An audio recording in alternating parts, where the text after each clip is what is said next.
Let's talk about UFOs. Let's talk about Space Force. And let's talk about what the Chinese are saying. This was a stunning story, but not surprising. If you've been following the UFO, the UAP story for any length of time, I mean, we've moved past the point of, please don't be the moron at all who jumps in our chat and says, wait a minute, you believe in UFOs? We're beyond that. That ship has sailed, by the way, guys. We now have like incontrovertible evidence and proof of that. And many government employees, members of the military, all sorts of reports, and individuals who've worked on down craft, reverse engineering of craft. That ship has sailed. Let's move beyond. Let's elevate this conversation beyond. Do they exist? Yes, they do. Yes, they absolutely do. But now the real question is about politics. The real question is about money and power and the use of the UFOs, right? They exist. They're out there. They're from another world. Wherever they come from, we don't know. But now what's happening is the United States and the Pentagon are starting to position this as a way of expanding our military into space even more. Now, China, in a speech yesterday, is accusing the U.S. military of militarizing space. And it all comes down to specifically UFOs. The U.S. military is attempting to turn outer space into a battlefield, China's foreign ministry has said. China accuses the United States of seeking to militarize outer space after the Pentagon issued a new policy document which deemed space a priority domain of national military power. They were speaking to reporters, and they said this was in direct response to what the Pentagon issued in late August. Now, again, what happened in late August is fascinating because the Senate and the Pentagon basically are in alignment on the UAP, the UFO, whatever you want to call it. I'm going to still call it UFOs. I know that the government now wants to call them unidentified aerial phenomenon. Okay. Hillary Clinton came out with that and she's like, that's what we're calling them now. It's like, no, Hillary, we're still calling them unidentified flying objects. You can label them however you want. But what happened, interestingly, is that Congress has now pushed towards the idea that we see this as a massive threat and we need to expand exponentially. Okay. Also, aliens, I think, is a word we don't use any longer. Aliens. It's otherworldly beings. Otherworldly beings. Okay. Just so you know. Ridiculous. Now we're even so politically correct with our alien speak. So, I like the term otherworldly beings. I'm still using aliens, yeah. Okay. So Congress has admitted a couple of pieces on all of this. Congress, in their new budget for the American Intelligence Services, has directed that the Pentagon focus its UFO investigation on those objects that it can't identify. Here's Vice News. Congress admits UFOs are not man-made. We know that, right? We know that they are not man-made. And it says that the threat is increasing exponentially. That's the phrase I want you to pay attention to. The threats are increasing exponentially. What threats exactly? They've been here for arguably thousands of years. Now they're a threat. Suddenly they're a threat when we're worried about China and we're worried about Russia now. UFOs are a threat? They want our... Exactly. Nuclear energy. They want our technology? Are you kidding me? So again, we are, we're like the retro. We're like the Stone Age, right? Like they're nostalgic. They're like, oh, remember how we were 4,000 years ago in our technology? That's what we want. So Caitlin Johnstone has a really interesting piece, and she writes this. She's anti-war, vehemently anti-war. One of the great thinkers in the anti-war space. She says, who benefits from U.S. government claims that the UFO threat is increasing exponentially, she says. And it's very fascinating. A U.S. Senate report, which is an addendum to the Intelligence Authorization Act for fiscal year 2023, has people talking due to the surprising statements it includes about the U.S. government's current position on UFOs. She says the latest moniker, she says UFO enthusiasts are largely focusing on a part of the addendum which oddly stipulates that the government's newly unidentified aerospace program shall not be looking into objects that are positively identified as man-made. So the whole focus of this new program is they're not going to be looking at man-made objects because of the obvious implications of that phrase. That's understandable, she says. If you've got a government office that's responsible for investigating unidentified phenomenon, then you can just say it won't be looking into phenomenon that are positively identified. You wouldn't have to add identified as man-made unless you had a specific reason for doing so. So she says, what she says, what for me really jumps out, authored by the Senate Select Committee on Intelligence, is Mark Warner, is the claim that these unidentified aerospace undersea phenomenon are a threat that is increasing exponentially.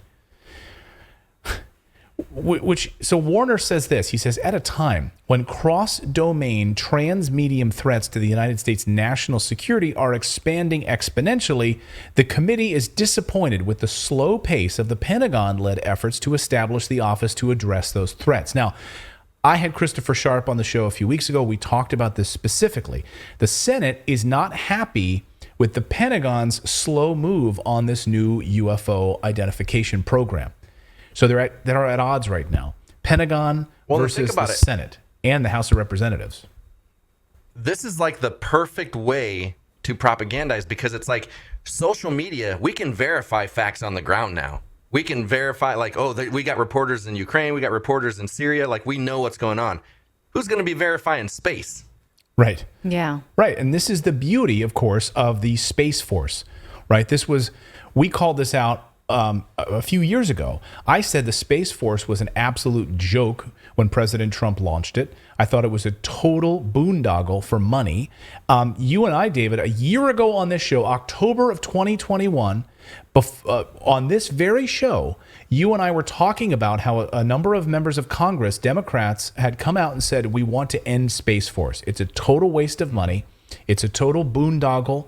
We're going to militarize space now, and it's another excuse to spend trillions of dollars. Here we were 1 year ago, David and I, 1 year ago, predicting how this would be used. Watch. Well, yeah, I mean, like Marco Rubio, right? I was praising Marco Rubio, senator, who was actually saying, hey, we need to investigate these UFOs. Like, they're literally But his angle on it, if you dig deeper, is, I believe, money related, right? Because he's saying, hey, this is a national security risk. They're hovering over nuclear weapons bases in the United States, and they're turning off our nuclear weapons. We need to investigate. We need to build a new UFO deterrent system to make sure they don't shut off our nuclear weapons. Like, that's that's their motivation, not exploration. And we would just want to know what's going on here. No, money. Man, look at my cherubic younger face. Yeah. That's 1 year ago. Cherubic. That's just a fresh haircut. That's it's a fresh haircut. It was a fresh haircut. So Marco Rubio, I was sort of praising him at the time. Like, here's a guy, and he's in the Senate. Finally, we're going to get closer to disclosure. He's being asked about this, like, what are these? And he's like, I'm really concerned about this. But now we hear that they're saying there's an exponentially increasing threat of UFOs, and they're attacking us. No, they're not doing any of that. In fact, all of the evidence that we've seen from those who have worked on reverse engineering of craft, you name it, from Colonel Corso on up, all of the people who've been involved in this have said absolutely benevolent. There's no attacking us of any kind. But of course, we need this boogeyman right now. So here is Maria Bartiromo talking with Marco Rubio on this issue, and just listen to how they position this issue. Watch for it. They're pointing towards money and expanding so that we can have the military-industrial complex running our space program, basically. Watch. We talked about Congress being briefed on UFOs next month, and whether or not what you're seeing in the air is some kind of technology from an adversary like China. I spoke with the former Director of Intelligence, John Ratcliffe, back in March on this topic. Here's what Ratcliffe told me. Listen to this. Have unidentified flying objects been seen? Well, sure. We have lots of reports about what we call unidentified aerial phenomenon. There are a lot more sightings than have been made public. Sometimes we wonder whether or not our adversaries have technologies that are a little bit further down the road than we thought or that we realized. Yeah, so now it's adversaries, Adversaries. It's adversaries. What's sad, though? Yeah. What's sad about this whole thing is, like, the United States, like, let's say aliens are coming here, and they've been coming here for thousands of years peacefully, because nobody's, like, there's no confirmed murder from an alien or whatever, but the first alien we would actually see in space, we would probably kill. Well, yeah, I think, We can go into Roswell. That's like the plot of every movie. Yeah. About it. Like, let's hide you or else. That's like the very reason E.T. was hidden from the government, right? Well, it's like then the reports from Mac Brazel's ranch in Roswell and the bodies that were recovered, and Philip Corso writes about it in the day after Roswell, and you talk about the watching and witnessing the bodies that were removed there and then taken to Wright-Patterson Air Force Base, the wreckage, and then into I think it was into Kentucky. No, not Kentucky. I'm sorry. Off the top of my head, Nebraska or Iowa. I think it was Iowa. Sorry. Multiple pieces of that. And one of them was still alive. The others had died as a result. And one of them was killed on site by one of the members of the military there. So anyway, all of that to say, let's talk about Marco Rubio and what he had to say about this. Senator, is that what it is? What do you think this is, these phenomenon that you're seeing? I don't know. We don't know, and that's the problem. And let me be clear, I haven't seen anything. I'm going off what our military men and their radars and their eyesight is telling them. And there's multiple highly trained, highly competent people. There's stuff flying in our airspace. We don't know what it is. We need to find out. That's my position on it. Will you find out in June with the FBI report?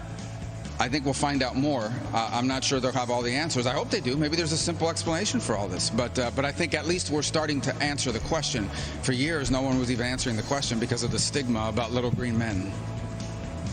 Yes, you're right. Thanks for bringing up the topic. UFOs sighted every day for the last 2 years, we're being told. Senator Marco Rubio, always a pleasure, sir. Thank you, sir. We'll be right back. What is Breaking news. The FBI has just released documents saying that we can now call them IFOs because they have been identified. Have there ever been anything unidentified in the sky, Senator?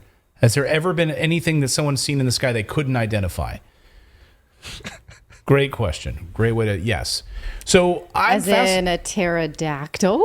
I'm just surprised more people aren't pissed about this story. To me, this is incredibly, they're doing it right in front of us, right? What they're saying is, okay, we've known UFOs have been here for thousands of years.